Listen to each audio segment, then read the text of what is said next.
J'explique en long, en large et en travers que Pluton en Verseau ne fera pas de miracle puisqu'il est soutenu par les planètes rapides qui sont en affinité et il se produit la même chose avec la Lune concernant ces dernières. Au mieux, il donne la force aux personnes qui ne l'avaient pas, pour des raisons diverses, de faire ce qu'elles ne pouvaient pas faire dans le cadre de leur vie quotidienne. L'idée est qu'elles modernisent un secteur qui en a grandement besoin. Cela fait, elles gagneront en confort et pourquoi pas en liberté. Mais hélas, les fans de Pluton en Verseau s'imaginent qu'ils vont faire des trucs de dingue et que leur vie va se transformer de fond en comble. Bref, on leur vend Pluton en Verseau comme un truc magique et miraculeux. Voilà pourquoi, depuis fin janvier, des personnes se lancent dans des plans hallucinants qui tombent à l'eau, bien évidemment. Mais ce n'est pas pour autant qu'elles comprennent. Elles continuent de se lancer dans de nouveaux projets tout en se disant que cette fois-ci, ça va marcher. Et cette semaine, cette évidence est démontrée. Pourquoi? Parce que comme la semaine précédente, des conjonctions se forment en bélier entre Chiron et Mercure et le nœud nord et Vénus. Quant aux sextiles et aux trigones, ils existent, mais avec la Lune en Lion en milieu de semaine. Tout ça pour expliquer que, encore cette semaine, les personnes qui sont réceptives aux énergies en air et en feu et à Pluton en Verseau vont se lancer dans un nouveau plan, une nouvelle idée ou une nouvelle relation parce que ce qu'elles ont entrepris la semaine dernière ne va pas répondre à leurs attentes. Mais si elles voulaient bien comprendre que les effets plutoniens agissent uniquement sur leur vie quotidienne, elles cesseraient de remuer ciel et terre pour obtenir satisfaction. Aussi, si elles cessaient de chercher à obtenir encore plus de liberté, elles moderniseraient un secteur de leur existence et tout irait pour le mieux. Mais hélas, cette prise de conscience ne se produit pas et nous devons nous attendre à ce que des esprits téméraires se lancent tête baissée dans des plans en laissant tomber ceux qu'ils ont commencé la semaine dernière, sous prétexte que ce n'est pas intéressant, que ça rapporte pas ou autre. Voilà pourquoi il y a autant d'agitation et de stress dans l'atmosphère et que cela commence à devenir pesant et difficile à supporter. Cela est dû à ces personnes qui partent dans tous les sens car elles sont en quête d'un changement extraordinaire qui n'existe pas. Et pendant ce temps-là, les personnes qui sont réceptives aux énergies en eau et en terre continuent leur petit bonhomme de chemin tout en s'accrochant à la résolution qu'elles ont prise la semaine dernière. Et le ciel va leur prouver qu'elles ont raison d'avoir cette approche de la vie, car cette fois-ci, Mars est au sextile d'Uranus et de Jupiter en taureau.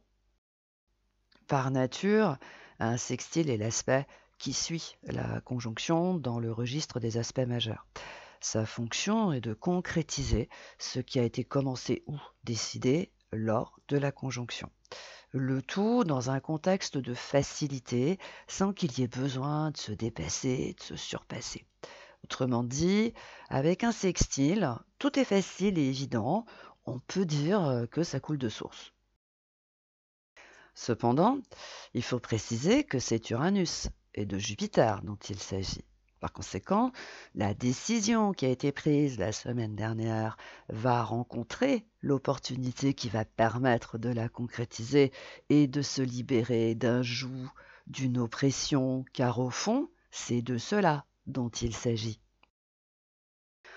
Étant donné que durant le week-end, la Lune est en Vierge, là où se trouve Lilith, il faut s'attendre à ce que ces personnes aient des doutes et des inquiétudes, mais qu'elles se rassurent. Ces émotions ne sont que passagères. En prenant un peu de recul, elles vont comprendre que tout est parfait, ou presque. Finalement, le ciel, nous fait encore, la démonstration que 2 camps, se sont formés. D'un côté, il y a les personnes qui sont en quête d'une vie extraordinaire et qui se démènent pour l'obtenir, et de l'autre, il y a des personnes qui veulent la paix et qui ne sont plus très loin du but. Aussi, il démontre qu'il y a 2 modes de fonctionnement. Le premier, qui est adopté par les adeptes de Pluton en Verseau, consiste à foncer et à y aller au bluff s'il le faut. Quant au second, qui est adopté par les personnes qui sont réceptives à Uranus en Taureau, il consiste à avoir un objectif et à ne pas le lâcher d'une semelle, tout en faisant confiance au ciel, sa bonne étoile, son ange gardien, la Providence. Bien que cela puisse sembler déconcertant, ces 2 modes de fonctionnement provoquent une séparation. Les personnes qui pensent qu'il faut foncer dans la vie ne comprennent pas celles qui préfèrent miser sur le temps, et inversement. Les partisans de la rapidité et les adeptes du temps ne se comprennent plus. Et pire encore, les uns agacent les autres, et réciproquement. Voilà pourquoi les personnes qui misent sur le temps se tiennent à l'écart de celles qui misent sur l'instant T.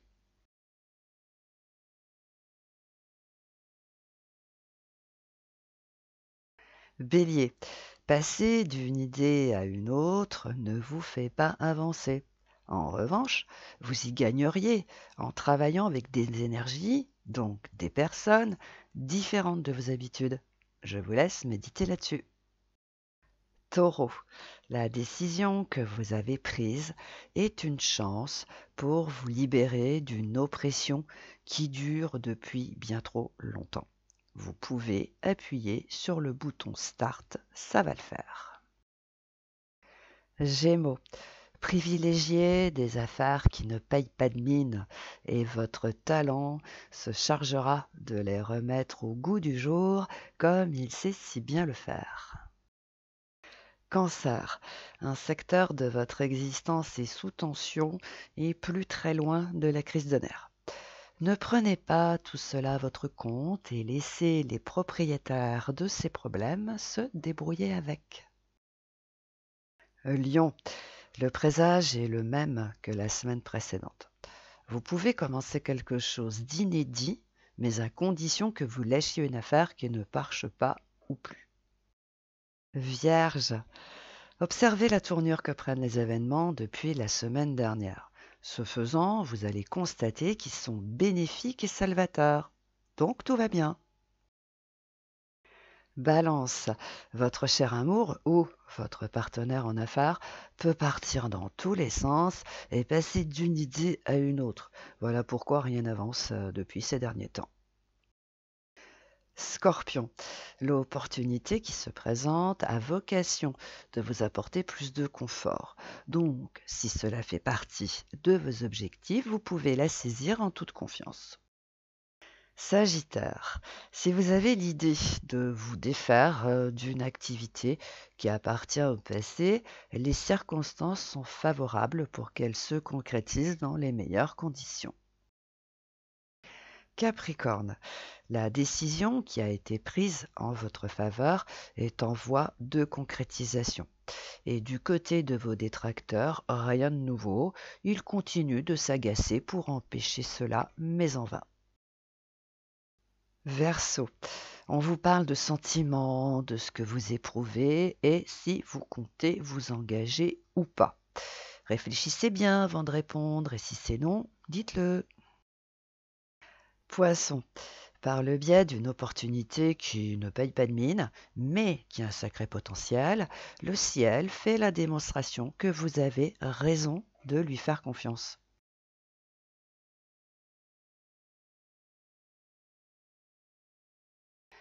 Contrairement à ce qu'elles pensent, les personnes qui sont réceptives aux énergies en air et en feu doivent réapprendre à travailler avec les sentiments, la réalité. Si elles doivent utiliser leur talent autrement, si elles veulent évoluer. Au fond, elles doivent laisser un peu de place aux autres aider ceux qui en ont besoin, au lieu de leur mettre la pression tous les jours que le bon Dieu fait. Quant aux personnes qui sont en affinité avec les énergies en eau et en terre, elles doivent penser un peu plus à elles. Aussi, elles doivent accepter qu'elles ont leur part de réussite, de succès, de chance. Au fond, elles doivent cesser de penser que ce n'est pas pour elles, mais pour les autres. Ce faisant, cela va rétablir l'équilibre entre les deux forces. Les uns n'auront plus l'impression de plus en plus dérangeante de subir, et les autres feront quelque chose de bien. C'est la fin de cet horoscope. Merci de l'avoir écouté. Partagez-le, car il peut aider quelqu'un à comprendre les processus. Mettez un commentaire, ne serait-ce qu'un remerciement ou autre, et appuyez sur le pouce en l'air. Ces petites choses qui ne coûtent rien sont dotées de super pouvoirs dans ce monde de brutes. Je vous souhaite une excellente semaine.